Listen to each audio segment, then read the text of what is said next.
Well, hello, everyone, and welcome because today we are continuing with our incredible series on fasting or feasting or feasting and fastings. So, what we're going to be looking at today is the physiology of fasting and also a little bit on the physiology of feasting.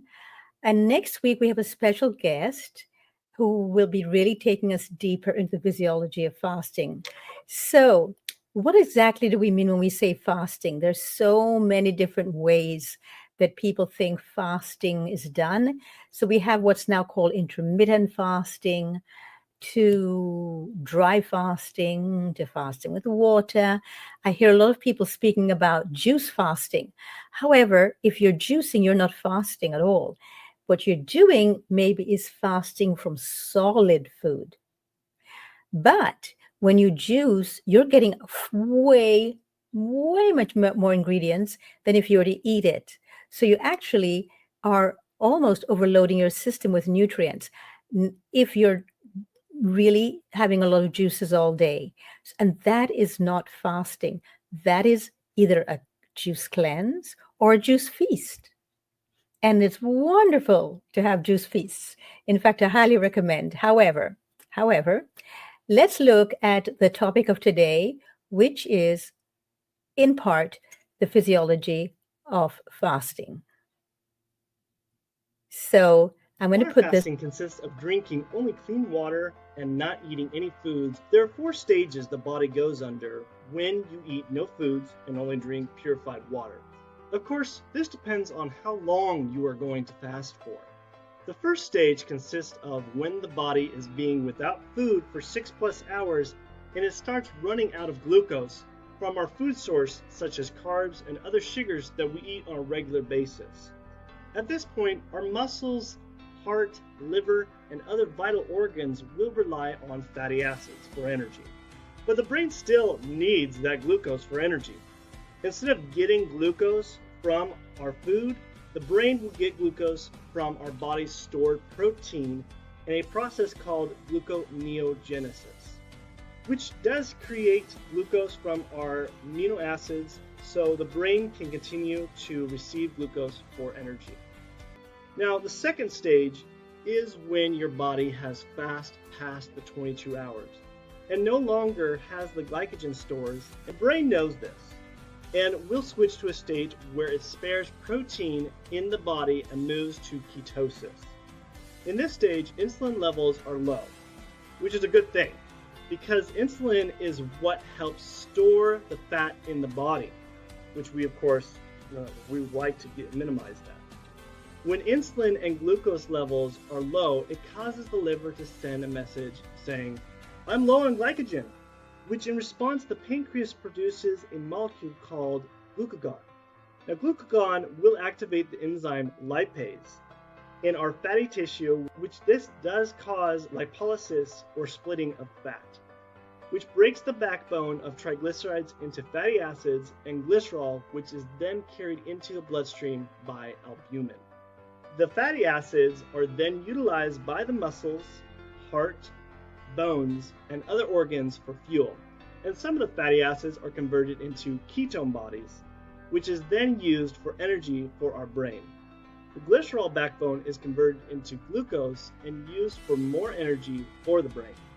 Even though the body is utilizing the biochemistry process of ketosis for energy, it still needs small amounts of real glucose, which it will get from non-essential proteins such as breaking down old scar tissue, worn out cells, and non-malignant growths. The third stage is called the compensated ketoacidosis, which is a complete shift of the body breaking down fat tissue. The brain no longer uses glucose at all, only uses ketones, which are broken down from fat storage. This process begins around about roughly 7 days of water fasting and continues until the person stops the fast. Fat loss can be as high as half pound to a pound of pure fat a day. Wow. The fourth stage is the danger stage. This is known as the starvation stage because the body has run out of non-essential proteins to use as glucose for the brain.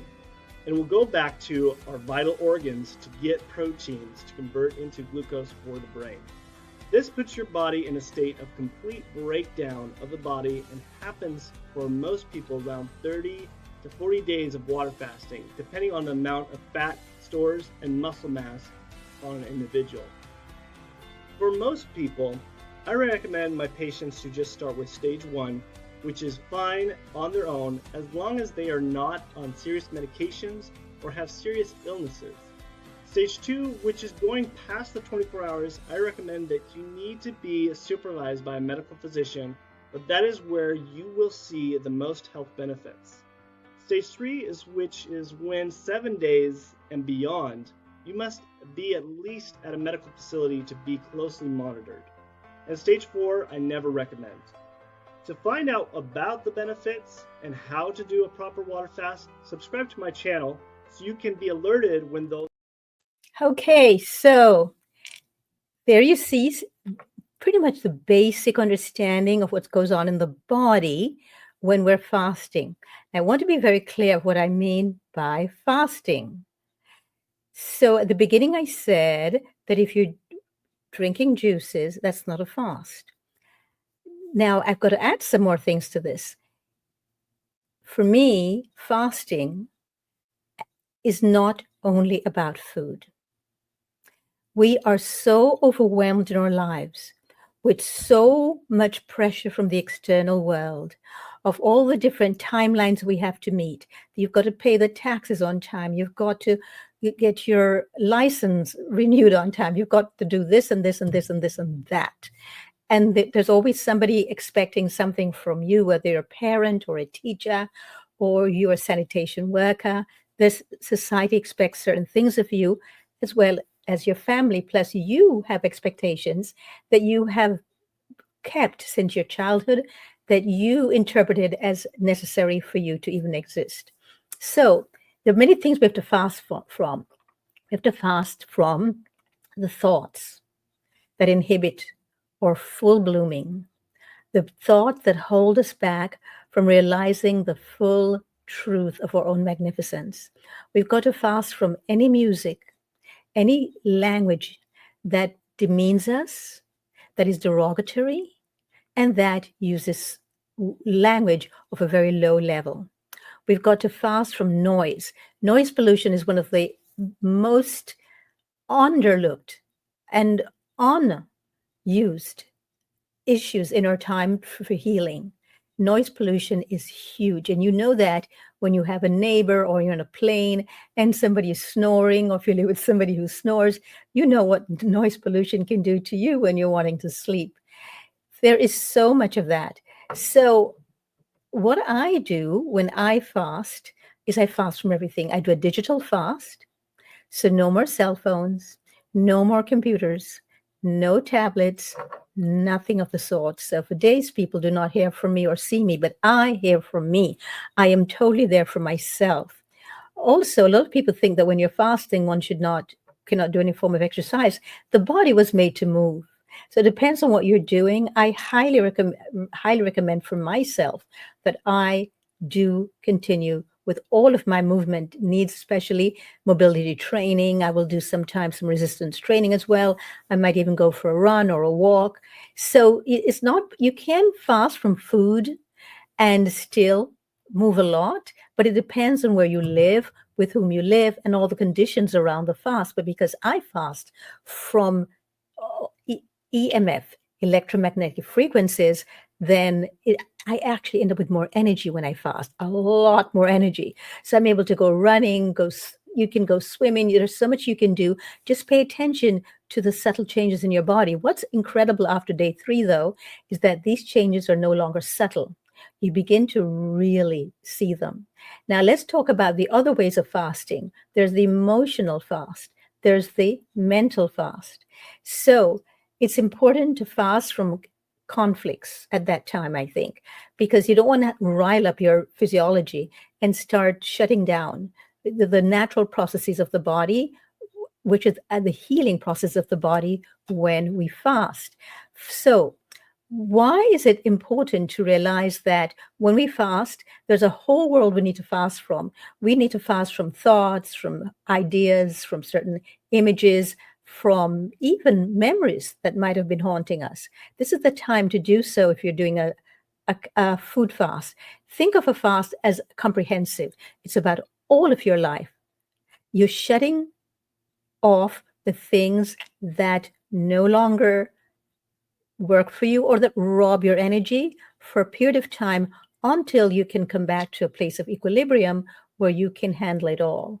So, fasting doesn't just mean from food. So, I want you to look at this. Why am I saying this? Because many times the rewards of fasting come after the fast, though from time to time, answers that we've been seeking our entire lives can come during the fast, or maybe we're just seeking just recently. And this is from Jen Franklin. Really, really like this one. So there are many reasons to fast and many benefits from fasting. So with the physiology of fasting, I just showed you the physical stuff that goes on, but there's also mental things that goes on as well. One of them was just what you just saw, what I just put up there, that you could actually end up getting answers. So you get more clarity, a tremendous amount of clarity from fasting. That's the part of fasting that I love the most, is how clear everything becomes. It's almost like I had, and this is also physical, by the way, that it's almost like I had film over my eyes and all of a sudden it's all cleared away and I can see without the fog. My hearing gets really improved. My taste buds, everything about my life just becomes enhanced. And it's almost like everything is now on a higher decibel. So the vibrational energies have really skyrocketed by the end of the fast. Now, why is it so important for us to really, if we want to be healthy, since this is about being healthy, to consider fasting? And to what do we do when we fast? It's important, if you've never fasted, to start gradually, and especially to work with somebody who does this for a living and with passion. And there are places, there are medical institutions and places where one can actually go for a fast and rest. And the team takes care of everything and they check your vitals all along, all the time. So there are places like this. Now, why do I think it's so important? Because fasting to me, just as Rumi says here, is the first principle of medicine. When you fast, just fast and see the strength of the spirit reveal itself. It's absolutely mind boggling how everyday life keeps us away from the deepest, most intimate parts of ourselves that we're so shut off from that we have not even realized that we lack that intimacy with ourselves, which, of course, is why we seek intimacy on the outside. That is a real problem. So that is why it's also important to fast. Now, I fast by myself. I do not fast with others around me because when I fast, I also do not speak. I fast from speaking. I fast from making noise. And I also do my best to fast from what I add to the world. In other words, I do my best not to pollute the world with more noise. So I fast in silence. I do not speak and I do not have on any electrical things. And I really shut the world out. But it's not because I'm trying to shut the world out. I go out a lot because I want to have the sun. I want to visit the moon and the stars and the plants and the trees. So I'm outdoors a lot, but I am not speaking. That's the only thing. And people can speak to me when I will just nod. And people have gotten you in my life have gotten used to the fact that every Saturday I fast, every Shabbat I fast, and that they know that on that day they will not hear back from me. I do not go out and do events on that day as a rule, and very often also I do not respond to people until a day or two after the fast, because if you go jump back into the life you had before immediately after the fast, it's amazing how quickly you get sucked back into it and you lose a lot of the benefits of the fast. What I would like to see people do when they fast is to take the fast with them. Take it as a way of really maintaining all the clarity and all of the enhanced presence of being that one experiences during a fast. So when we fast, we are saying that the cry of our souls is greater than the cry of our stomach. And this is from Tony Evans. And I really thank Tony Evans for this because this is such an important piece of information, I think. And this is the way I think we need to really look at what it is that we're fasting from and why it is that fasting is so incredibly recommended in all of the ancient philosophies, religions, and from way, way, way back before biblical days and before historical days. Remember, there was a time when we actually knew hunger. Now, there are people in this on this globe who still know hunger, but most of us do not even know hunger. I see fasting as the most beautiful time to have that experience of hunger. I do not experience hunger. I don't know why. Maybe it's because I fast every Saturday and my body is so used to it, but I don't experience hunger. My last fast was 2 weeks ago, maybe 10 days ago. And I was meant to fast for 3 days, ended up fasting for 4.5, only because I was never hungry. And I fast instinctively and with my intuition. And so when I come off of it, it's also intuitively. And I can see we have some comments. I'm going to be coming to you in just a moment as well. Thank you for that. And I would like you to also, in the comments, let me know if you fasted, what are the highlights for you, and what are the low points for you as well. And we will start discussing that. But what for me, the reason why I really fast, and I want you to write down the reason why you fast or why you wish to, or why you wish to know about it. This is the reason why I really fast. It's the discipline of fasting. The discipline of fasting breaks you out of the world's routine. It is the most incredibly, one of the, to me, highest form of discipline that there is. Now, because I do it on a regular basis, it's easy for me. So I'm not going to say it's easy for everyone. And no, not at all. Now I'm going to go to the comments here. And it says, does cooking food convert the sulfur in the sulfur containing amino acids from organic sulfur into inorganic sulfur, making it harmful? That is from Ethan. And then I see Shannon Kyle is also here. I'm trying to bring up your, I don't know why I cannot bring up yours. Let me see if I can bring it up here. Shannon, I'm trying to bring up your comment, but it's not coming up. I'll try again afterwards. So let me address Ethan first. So Ethan, it depends on what you mean when you say containing amino acids, because remember, everything contains amino acids. Fruit contains amino acids. Now, regarding sulfur, we need sulfur, but only teeny tiny amount of it. A lot of us have too much sulfur, and you can tell from the eyes. And you can, if you go to an iridologist, they can actually see the sulfur in your eyes very, very strongly. So, does cooking food convert the sulfur in the sulfur? This doesn't, I don't understand this. In the sulfur containing amino acids from inorganic sulfur into inorganic sulfur, making it harmful. So any overabundance of sulfur is harmful. So my understanding is you're asking if when you cook it, does it then convert the sulfur into an inorganic form, which makes it harmful? It depends on the method of cooking. There are many methods of cooking. There is, for example, the Japanese way. There is the Chinese way, there is the Indian way, there is the Western society, especially United States way. You know, when I first came to the United States, I was shocked at vegetables. I didn't recognize them on the plate. They were so overcooked. So I recommend steaming to most people. And the steamers that I recommend are usually the bamboo steamers, because then you get it at a point where things do not become toxic, where you're just about to, you can tell by the color of the food. Let's say you're steaming asparagus. Asparagus is a very strong, dark color, rich green color. If you oversteam it, it starts to lose that.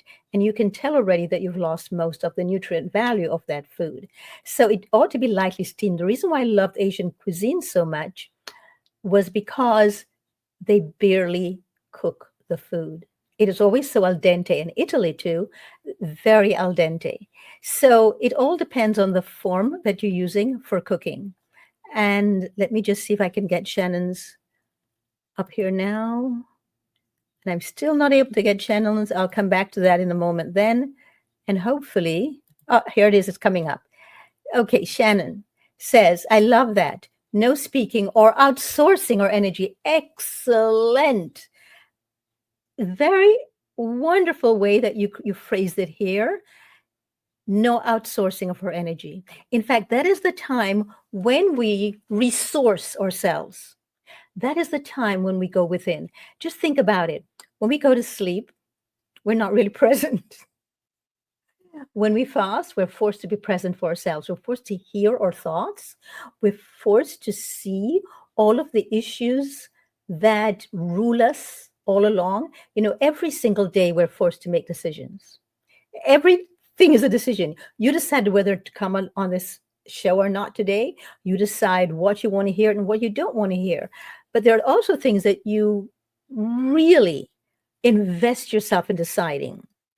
And sometimes you decide whether to walk to work, take a bus, take a car, take a train, whatever. And sometimes you decide, whether to eat a meal or not to eat, and what to put in the meal, and where to get the ingredients from, and whether to grow a garden, whether you prefer to start gardening, whether you want to grow microgreens and stop eating all these cruciferous vegetables that are just too hard to digest, and you want to start having the baby greens instead. And the beauty of growing a garden is that you get to touch the soil, and so you get all the B12 and you get all of the stuff that you need in your body that we're not getting from our food anymore. So when you grow your own garden, you're getting so much from it. Now, gardening is something I recommend to every client who works with me and wants to fast. I always recommend during the fast that they garden. Always. Why? Because it puts them back in touch with nature. It's so important to be in touch with nature.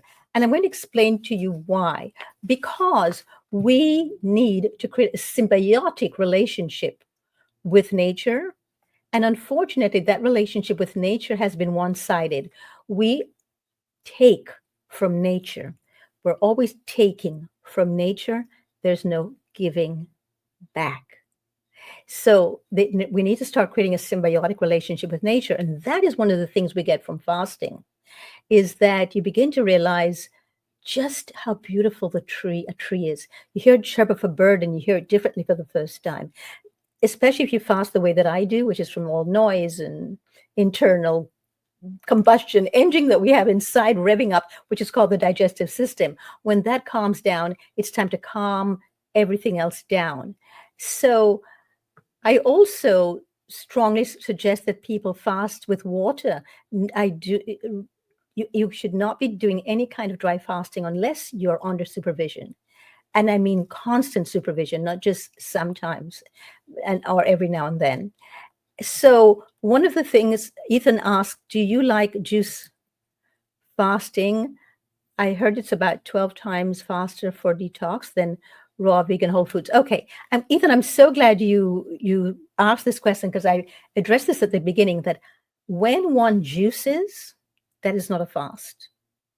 When you juice, you're getting a lot more ingredients. You're flooding your body with a lot more ingredients than if you sat down and you just ate all those ingredients. That's not fast. That's feasting.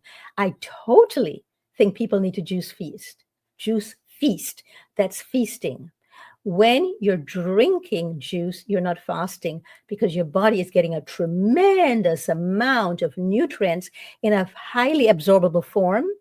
And the digestive system does get a break from actually not having to process the digestion, the assimilation, and of course the excretion afterwards of the waste. So you're giving the body a break, but you're not fasting. The body is not fasting. You still have all of this internal combustion engine working on your behalf. It's working at a lower level, which is excellent and which is needed, which is why people who are too afraid to fast, I always put them on a juice feast. And I think people need to go on a juice feast, by the way, before they fast. I do this with all my clients. I put them on a juice feast for several days, depending on a whole set of circumstances. I customize it for each person. And so you need to also start fasting or feasting according to your intuition.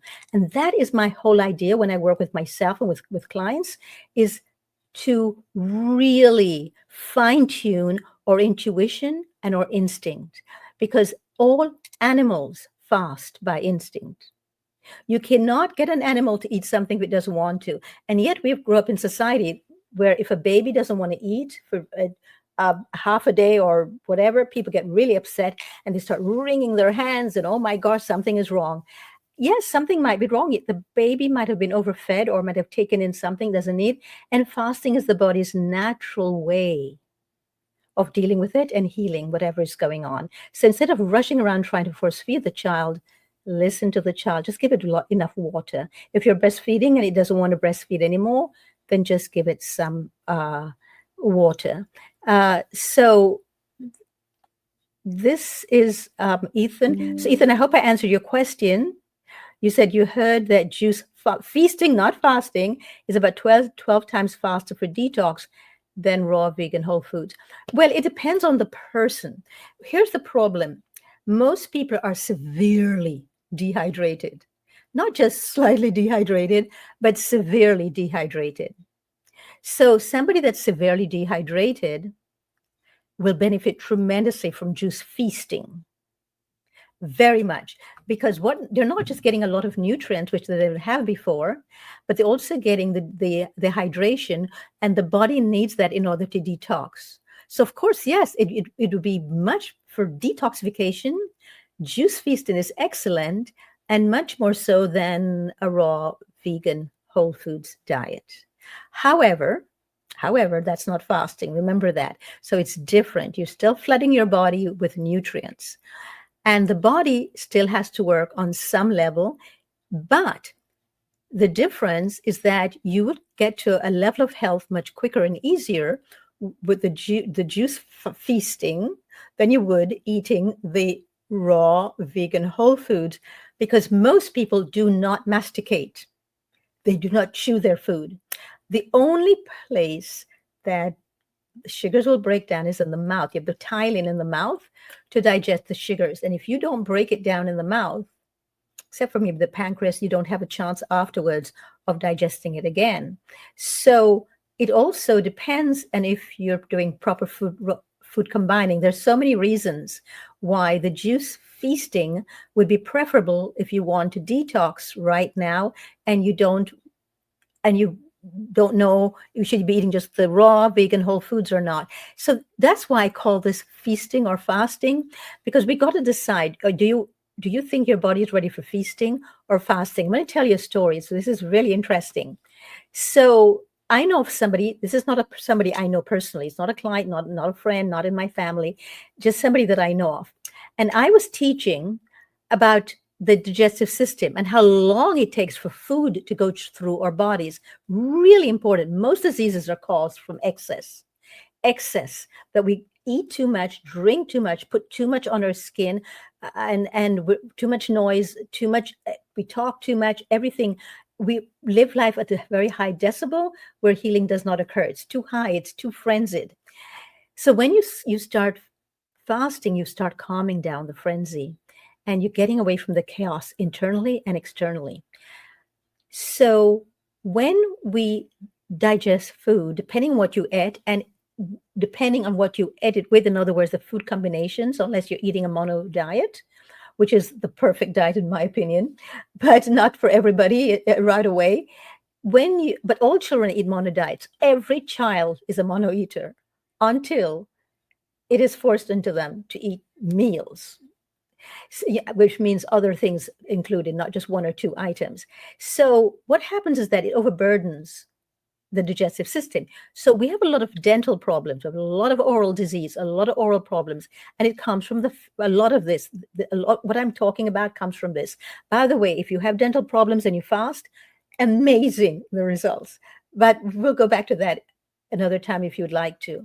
So one of the things that I heard about this gentleman was that he, and this was in response to the fact that I'd done this workshop about the digestive system and how long it takes for food to move through, and that for most food, especially in the animal slaughterhouse industry, you really need to give up to 72 hours to digest your food. So why people eating 3 times a day when you need 72 hours to digest? So your body said it hasn't had time to digest even the first part in their stomach yet, and you're putting food in again. And then before that even can be digested, here comes a third meal. So I was talking about that, and that we need to wait until our body digests food. We would never get so many illnesses and diseases that we have, so much irritability, so much mental problems, so many emotional outbursts, so much rage filled behavior, if we just honored the physiology of our bodies. So, this gentleman found out he was extremely obese, and he had breakouts all over his skin, and he was having all these problems and gout and whatnot. And it was recommended to him that he fast. He wouldn't, and he couldn't. He just couldn't. It was just too difficult for him. Now, what I would have done it with him, I would have checked myself into a fasting place and have them, assist me and be there with medical professionals. But in any case, what he did after studying fasting, and he went thoroughly into it. He really invested himself into researching. And then he came across the fact that the digestive system takes a long time to digest something. So what he started to do is he would eat a big meal, because he loved eating big meals. And he ate the entire thing and thoroughly enjoyed it. And then he fasted for 48 hours. He didn't eat for the next 2 days. He waited for his body to digest everything that he ate in that meal beforehand. He ended up releasing all the illnesses, all the sicknesses. He trimmed down. He was very obese, and it was gradual. It was gradually. Did not go through the highs and lows of fasting, because as soon as he was going into the third day, he would eat again another big meal. So he'd eat, let's say Monday, he would eat his big meal at lunchtime. Then he'd fast 2 days. Then he would eat another big meal. Then he'd fast another 2 days. And this was just what he did, no matter where he was going, what he was doing. Tremendous benefits he got. Do I recommend this to everyone? No, not at all. But it worked for him after he did his research. So it's the digestion that's most important. I see, Ethan, you just asked something else here. It supposedly changes ionic pressure in the GI tract. When I juice, especially with watermelon, I notice sulfur being purged out. Yes, yes. Maybe because of glutathione in the watermelon. Yes. Be careful with watermelon fasts. Most people with watermelon fasts, they throw it down their throat. They do not chew it. You need to chew your juices. You need to chew your soups. Very important, especially with all that sugar. That might also be one of the problems, Ethan, that you're not chewing your watermelon juice. Very important, everybody, that you learn to chew. This is one of the reasons why I put people on fast. So when they're coming off the fast, I use one thing at a time to teach them how to chew again. And we do this mindfulness exercise with chewing. I actually just finished doing a course that's going to be in the Ultimate Raw Vegan Bundle coming up as of next week, as of the 1st of May, sorry. And that course is where I teach people how to eat mindfully and chew. It's everything: digestion, assimilation, and excretion starts in the mouth. But it starts even out before the mouth. It starts outside of the mouth, because you have to look at the food first. So your eyes are connected to your brain cells, and to you'll see that just by looking at something, your mouth starts salivating. Everything begins to respond to what the eyes see. The sound of the melon or of the jackfruit or whatever it is that you're eating, if you pay attention to it, you'll eat totally differently and you'll chew more. When you chew, you begin to hear the sound. You begin to really very strongly enjoy the textures.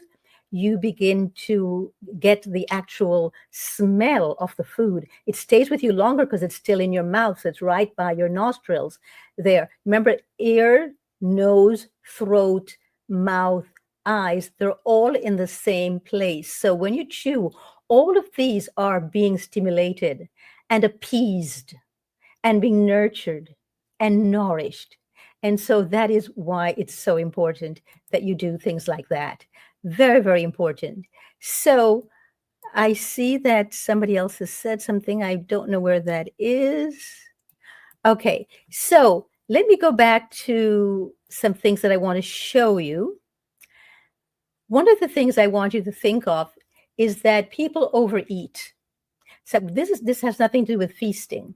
People overeat all the time. People overdrink. People drink alcohol. And but here's the worst part. People mix them both. They drink and eat at the same time. When you drink and eat at the same time, not only have you not chewed your food, but also you're now bringing a liquid in, and the food has not been digested yet, but liquids they bypass the stomach. So now there's all this food sitting in your stomach. You have all this liquid pressing on it, and it's no longer wonder why people have so much gas and gastrointestinal problems, and they are bloated all the time. So when one fasts, one begins to see the microcosm of the world rather than the macrocosm.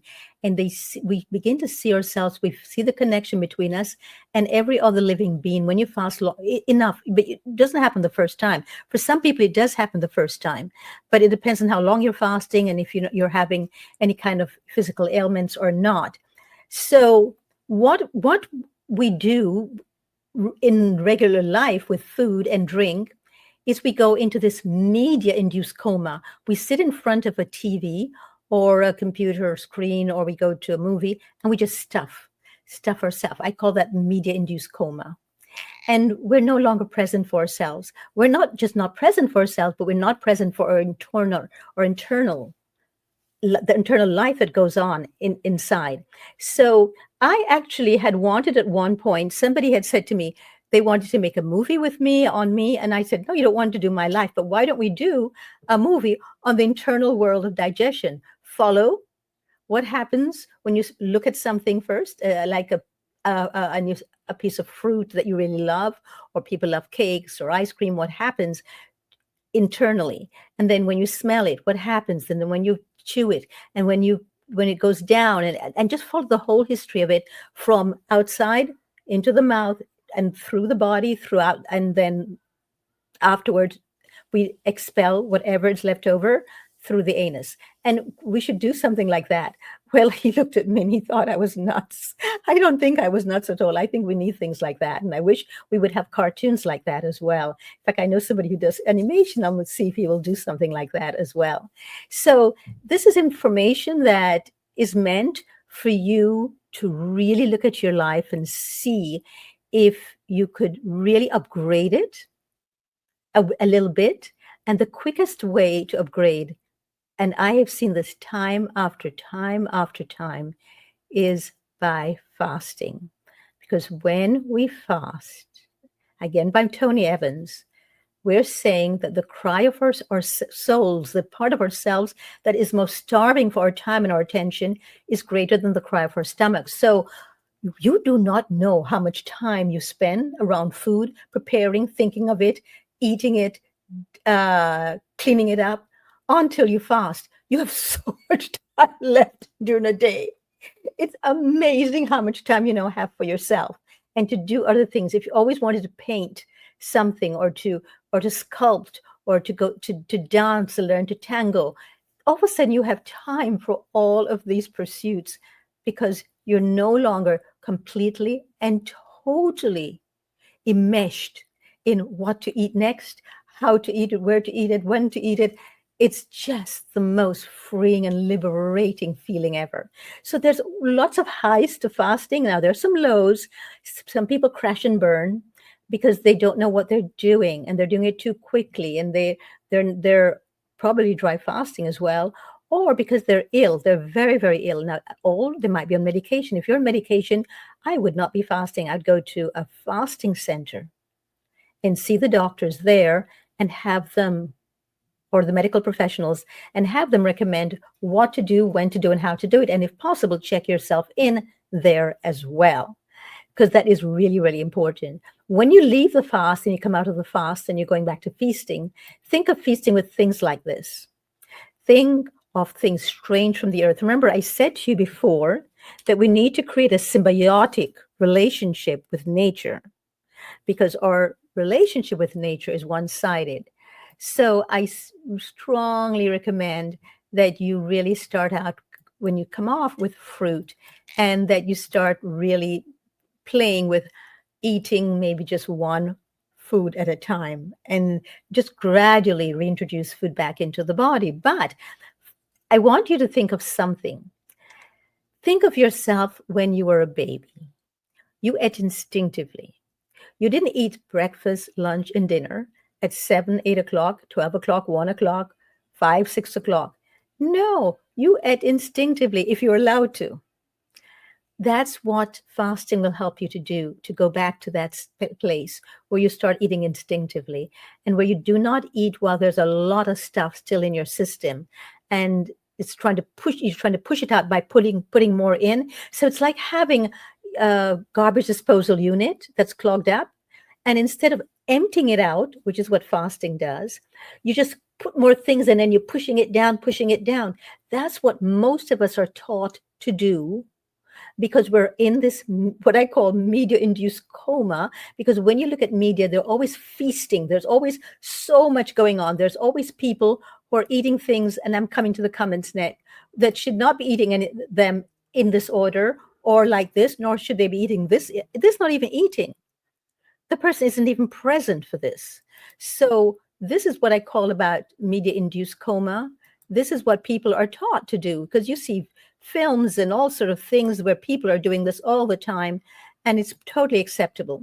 When you come off from fasting, if you find yourself really being attracted suddenly to a glass of Asian pear juice, or to simply just breathing deeply when you pick up a fruit or an herb like cilantro or dill, and you find yourself being totally hypnotized by the scents and the smells, oh, that's seventh heaven to me. And that's one of the things that I look forward to after a fast. So the comment here is, Ethan, what do you think is the best fruit to move the lymphatic system and filtration of lymph? Actually, filtration happens in the kidneys. Oh, sorry, and filtration of lymph by the kidneys. Okay. Or top three best fruits for that purpose and to get true eye color to show. Okay, you cannot get true eye color to show unless, of course, you have pretty much dealt with all the sulfur that's in your body. But that is not you. Rather than, you see, what you're looking at here for looking here. What I'm seeing here is that you're looking for outcome. I don't teach people to focus on outcome, but to focus on the process. If you really want to get more involved in being aware of the sulfur in your body and you would like to start releasing it, what I suggest you do is you fast from everything little by little, not suddenly, that has a lot of sulfur in it first. And what I think is the best fruit to move the lymph? Well, definitely, I would say grapes, especially. I just forgot the name of the grapes, Muscat grapes. I can't remember the name now of the grapes, but grapes, definitely. All the melons, the berries, yes, but specifically grapes, definitely. And of course the melons, but I would not mix any of them at all with each other. If I remember the name of these grapes, I will tell you before we finish here. So let's look at something else here that I wanted to show you. And it's interesting because progress is so much progress is made after we begin fasting on a regular basis. The amount of progress we make in our lives in so many different fields. I'm not just talking about in getting to know ourselves and releasing illness and diseases from our bodies. And to me, illness and diseases means also aggravation and irritation and anxiety. But look at this from George Bernard. Progress is impossible without change. And those who cannot change their minds cannot change anything. This is the hardest thing to do about fasting. You've got to change your perception of yourself. So you've got to change your own mindset, your belief systems about yourself. Don't see yourself as something that needs to be changed. Don't see yourself as a person who is healing. So rather than think, Ethan, of getting rid of sulfur in your body, talk to the sulfur, welcome it, because it got your attention. That was your greatest gift, was that sulfur. So don't try to make it an enemy of yours, but rather just let it know it's time for you to go. You've gotten my attention. I now realize what's going on here. Thank you, thank you. And you may go now. Thank you very much. So it's, we tend to want to go from one identity to another. And it's important not to just focus on one thing that we want to stop or change. Don't change anything about yourself. Change the way you perceive yourself. That's what needs to be changed, is the way we perceive ourselves. So here's from Shannon Adler. It's not until you change your identity to match your life blueprint that you will understand why everything in the past never worked. What does this mean? Well, we came in and we were identified as babies. Then we were identified as children. Then we were identified as teenagers, then as adults, then as all these different things that were never any of those, because we're still a baby in many different ways. That baby never left us. That child never left us. That teenager is still there. We just have to unearth it and unleash it again. So try not to get caught up in an identity of, I am diabetic. I have cancer. No, you're not diabetic. You're experiencing diabetes. That's why I said change your perception of yourself. Do not become the disease. Do not use it as an identity title. Use it instead as a gift. That's all it is. It's just a gift. Just like fasting is the greatest gift. Look at all animals in the wild. When they're ill, let's say an animal goes to a watering hole and it was contaminated and they get really ill. You know what they do?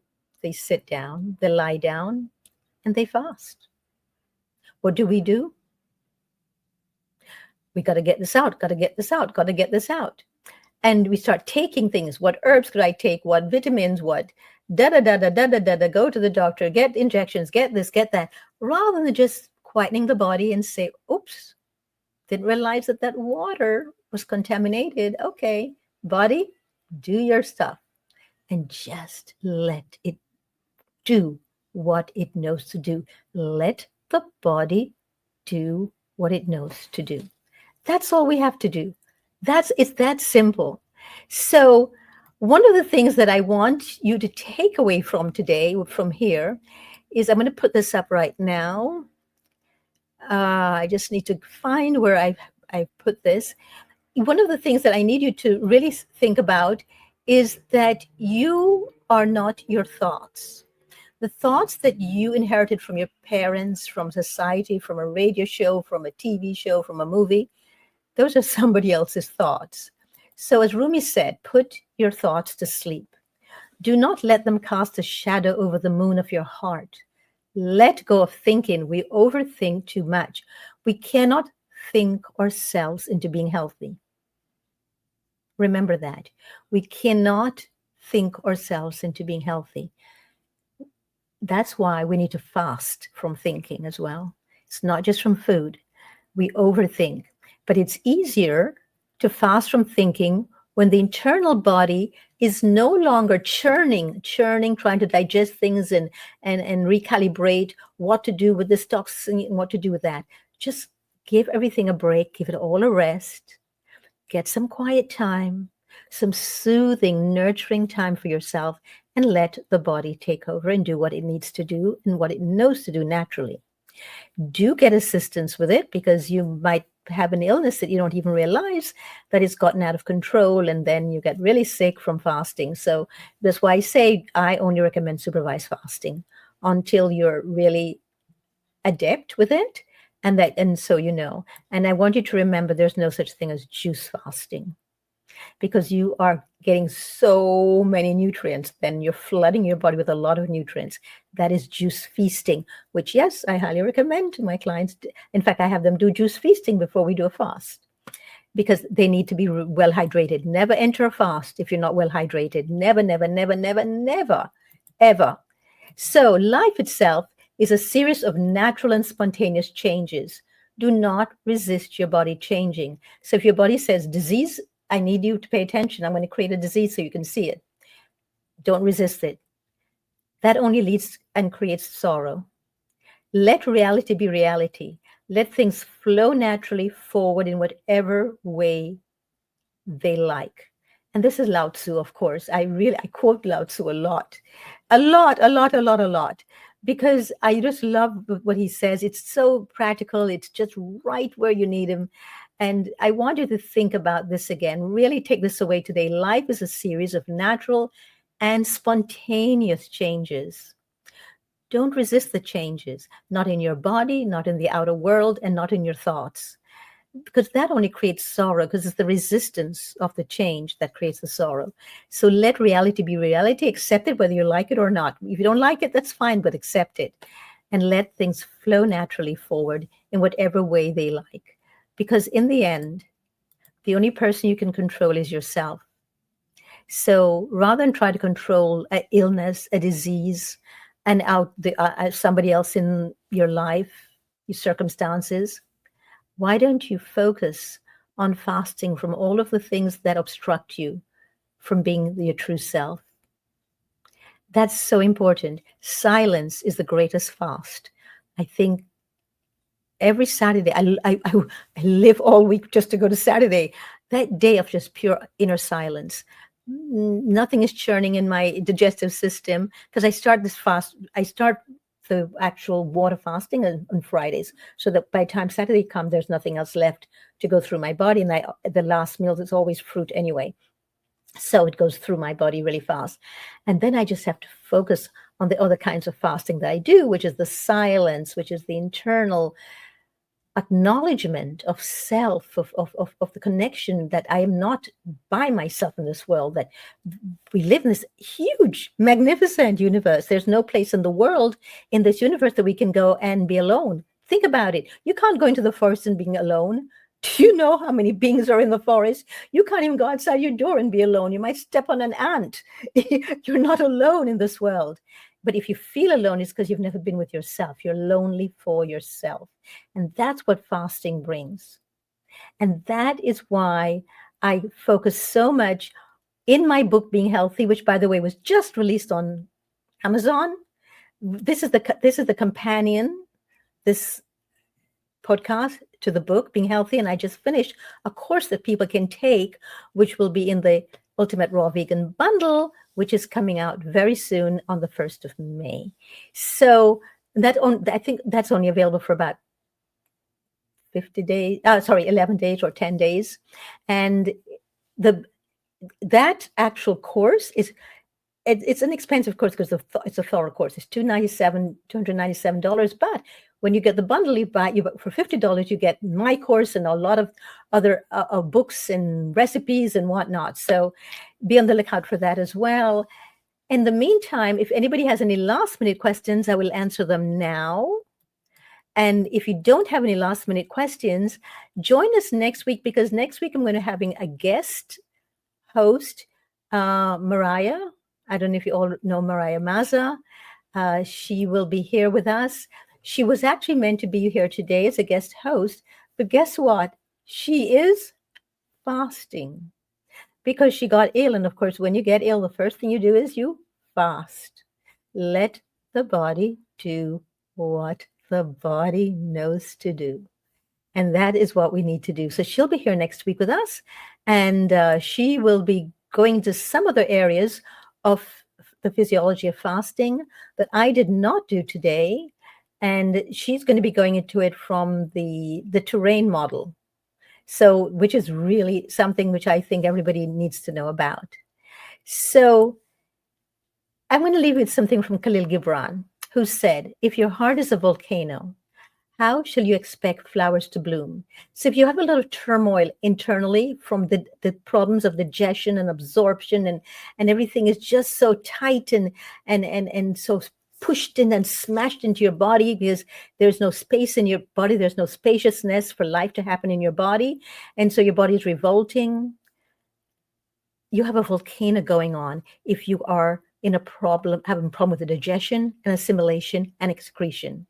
You need to just take a break from pushing anything else on internally.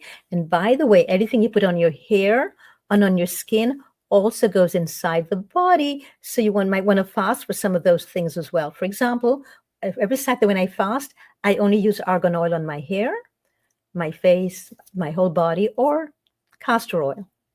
So be very, very careful about that. And I see there's a comment. Let me bring this up. Oh, Shannon, thank you for the lovely time. Very grateful. Oh, I love gratitude so much. My whole life is centered around gratitude. You know, when I leave the earth, my whole intention is that people will say, thank you. Not, oh, I'm so sorry she left. Oh my God, she went, she left, she's not here anymore. No, no, no, no, no. I want people to say, she was here. Thank you. So, Shannon, thank you so very, very much. And I appreciate what you just said here. And Ethan, do you need anything else answered? Did I answer your questions for you? Just let me know before we go. And if not, then bring it anything that comes up during the week that you want to talk about next week. Let's bring that up. And Shannon, tonight, before you retire, wherever you are, I don't know in what hemisphere you are right now, so southern or northern hemisphere. Before you go to bed tonight, Shannon, please say, thank you from me to you. Hear it. Hear the universe whispering in your ears. Thank you, Shannon. That's me saying thank you to you. So, everyone, see you next week, same place, same time. Thank you for showing up today. Now, show up for yourself this week. Bye for